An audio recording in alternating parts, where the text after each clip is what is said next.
ধর্ষকদের মৃত্যুদণ্ডের দাবিতে মধ্যরাতে বিক্ষোভের স্লোগানে উত্তাল ঢাকা বিশ্ববিদ্যালয়।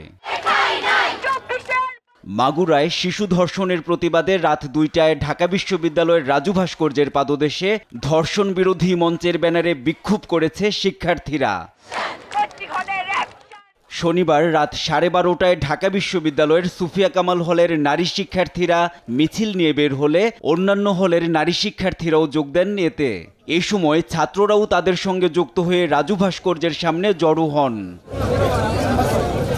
তারা ধর্ষণ বিরোধী দ্রুত বিচার ট্রাইব্যুনাল গঠন সহ ধর্ষকদের প্রকাশ্যে সর্বোচ্চ শাস্তি নিশ্চিতের দাবি জানান।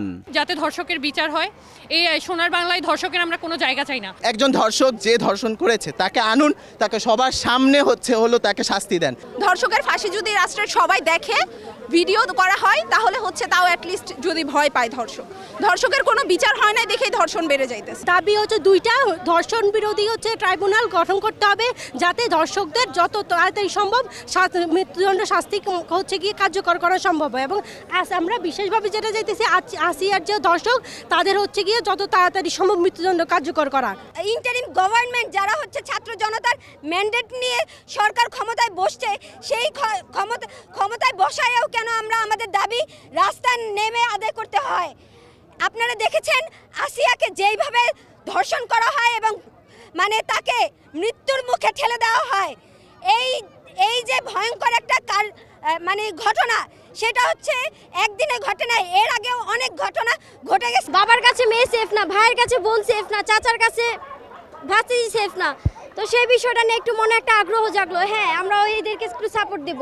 দর্শকরা কিভাবে এ বাংলা ঠাঁই পায়, আমরা একটা কথা বলছি, দর্শকের ঠিকানা এ বাংলা হবে না। ধর্ষকদের মৃত্যুদণ্ড দেওয়ার জন্য যে বিশেষ ট্রাইব্যুনাল গঠন করা এবং নিশ্চিত করা, আর নিশ্চিত করার জন্যই আমরা আমাদের এই প্রতিবাদ মিছিলটা করছি। এখানে কোনো ধর্ষণের আমি দৃষ্টান্তমূলক কোনোদিনই শাস্তি এখন পর্যন্ত দেখিনি।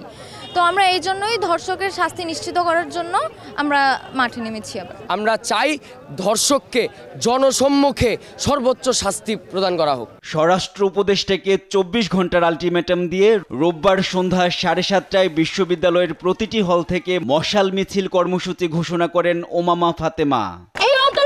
সরকারকে 24 ঘন্টার আলটিমেটাম দিলাম। সন্ধ্যা 7:30টায় ইফতারির পরে আমরা প্রত্যেকটা হল থেকে মিছিল নিয়ে এসে এই রাজু ভাস্কর্য থেকে আমরা মশাল মিছিল বের করব। এটাই আমাদের আগামীকালের কর্মসূচি। আইন শৃঙ্খলা পরিস্থিতি নিয়ন্ত্রণে স্বরাষ্ট্র উপদেষ্টা ব্যর্থ উল্লেখ করে সমাবেশ থেকে স্বরাষ্ট্র উপদেষ্টার পদত্যাগের দাবি জানায় ধর্ষণ বিরোধী মঞ্চ।